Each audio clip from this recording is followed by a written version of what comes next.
Vocês sempre me perguntam, questionam, Nicola, como é que andam as dívidas no meu clube e tal.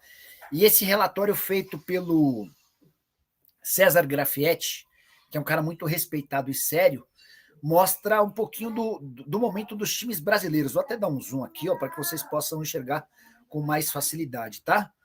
Página 98 de um relatório longo. A maior dívida do futebol brasileiro hoje, para o César Grafietti, é do Corinthians, 2,343 milhões, 2 bilhões 343 milhões. O Atlético Mineiro aparece com a segunda maior dívida, é aqui uma grande surpresa, né? Todo mundo trabalhando com uma dívida do Galo de 1,8 bilhão, segundo o César Grafietti, a dívida é de 2,3 bilhão. Botafogo é o terceiro, embora o Botafogo não tenha divulgado seus números, valores de 2024 do Botafogo são estimados, tá? Quarto lugar do Cruzeiro, 1 bilhão 158 milhões. São Paulo é o quinto com 1 bilhão e 88 milhões. O Internacional o sexto, 959. O Vasco é o sétimo, o Palmeiras o oitavo, Fluminense, Flamengo, Grêmio e por aí vai. Aqui a variação é o Corinthians, o Atlético, o Cruzeiro, o São Paulo, todos com um acréscimo na dívida. O Atlético Paranaense foi um dos poucos que conseguiu redução. Atlético Paranaense, Atlético Goianiense, Juventude e Criciúma, tá? Esse é um dos pontos importantes desse levantamento feito pelo César Grafietti. Vou ver se eu encontro aqui, até porque o documento é bem longo e extenso, mas tem uma parte em que ele lista, em que ele classifica os clubes de acordo... Peraí, essa aqui talvez seja importante, ó. Não, pagamento de salários. Tem uma parte em que ele fala sobre quantos anos seriam necessários para a quitação das dívidas, baseado no faturamento dos clubes. E os mineiros aparecem com os piores resultados. O Atlético precisaria de mais de 22 anos para quitar suas dívidas, segundo o César Grafietti. O Cruzeiro precisa... Essa aqui, ó. Eu queria saber como é que eu tiro essa parte aqui. Será que é clicando aqui, ó? Não. Enfim, mas não funcionou, mas tudo bem.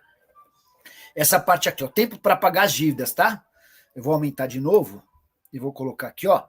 Baseado na receita média dos últimos 3 anos, e o Atlético Mineiro precisaria de 22 anos e meio para pagar suas dívidas. O Cruzeiro de quase 22 anos. O Botafogo de 17 anos, o Vasco de 13 anos, tá? Enfim, números assustadores dos clubes mineiros e também dos times de futebol no Brasil de modo geral, tá bom? O Fábio pergunta o que eu acho do Carrascal como reforço por Malvadão.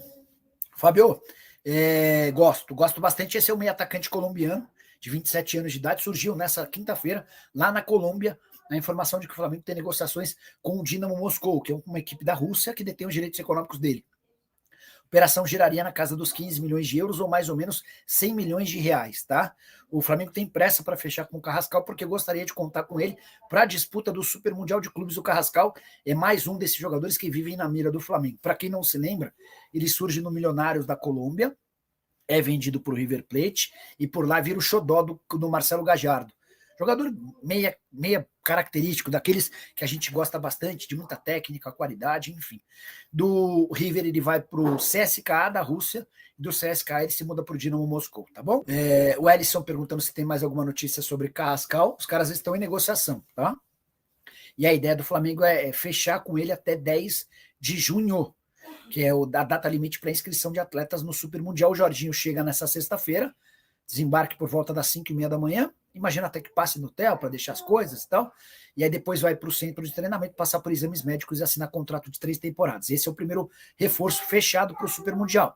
Se até terça-feira da semana que vem o Flamengo conseguir se acertar com o Dinamo Moscou, o Carrascal vira o segundo reforço para a competição. O Flamengo está na disputa pelo Ezequiel Barco. Cleiton, o problema não é nem a vontade do Flamengo. O Flamengo quer muito mais o Barco do que o Palmeiras. O Palmeiras nem foi muito atrás desse nome.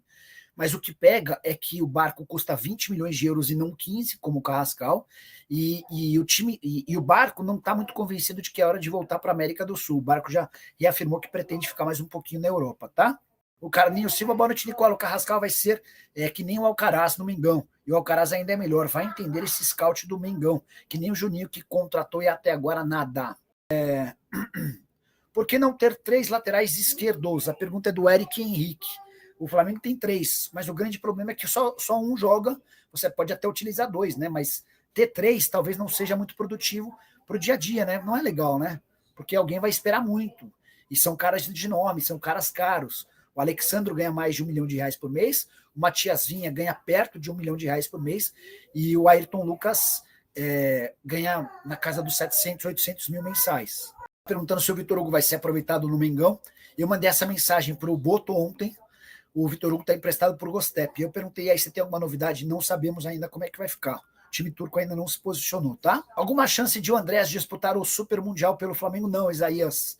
Ele até cogita deixar o Nottingham Forest, não, Fulham, mas a ideia dele era jogar num clube maior da Inglaterra. O Flamengo até ele toparia, mas a questão é financeira, vai precisar gastar pelo menos uns 25 milhões de euros. Vitória quer devolver o Cone do Carlinhos para o Mengão. Procede sim. O problema é que o Flamengo não quer receber. O Flamengo entende que seria difícil reencaixar o Carlinhos. Então, beleza, vocês não querem? Então tentem encontrar um clube que queira ficar com o Carlinhos. Carlinhos, que fez muito sucesso no Nova Iguaçu, mas desde que foi contratado pelo Flamengo, não conseguiu virar. A Nicola e o Flamengo com o Carrascal, tá certo? Não, tem uma negociação com o Dinamo Moscou, primeira pedida do clube russo de 15 milhões de euros. Quero falar agora sobre o Flamengo, que precisa vender um lateral esquerdo. Era algo meio natural, a partir do momento em que o Flamengo tem à disposição 3 ótimos laterais. Ayrton Lucas, Matias Vinha e Alexandro. O Matias Vinha voltou no último final de semana depois de 10 meses de recuperação por conta de uma cirurgia.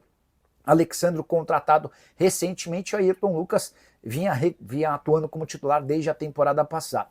O Flamengo entende que precisa ter pelo menos 15 a 16 titulares, mas nesse caso específico da lateral esquerda, 3 titulares vão causar um enorme problema, porque não vai haver espaço para 3 jogadores. Então, a ideia é que um dos 3 seja negociado. Difícil imaginar que seja o Alexandro, o mais velho deles e o último a ser contratado, jogador de menos valor de mercado. Dessa maneira, Matias Vinha ou Ayrton Lucas. Aquele que receber a melhor proposta deve ser transferido nos próximos meses, em especial depois do Super Mundial de Clubes, quando a janela de transferências para o exterior reabre.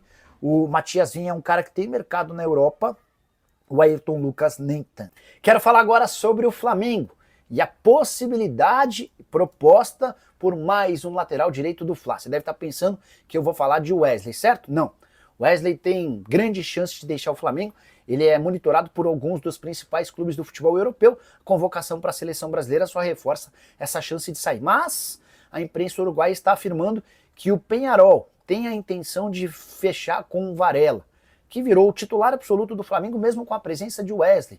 O Felipe Luiz gosta demais do lateral uruguaio de 32 anos de idade.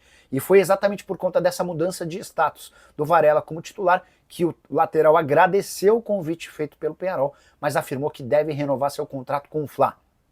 Vínculo se encerra em dezembro e as tratativas estão num estágio avançado. A tendência é que o anúncio dessa extensão do vínculo aconteça a qualquer momento.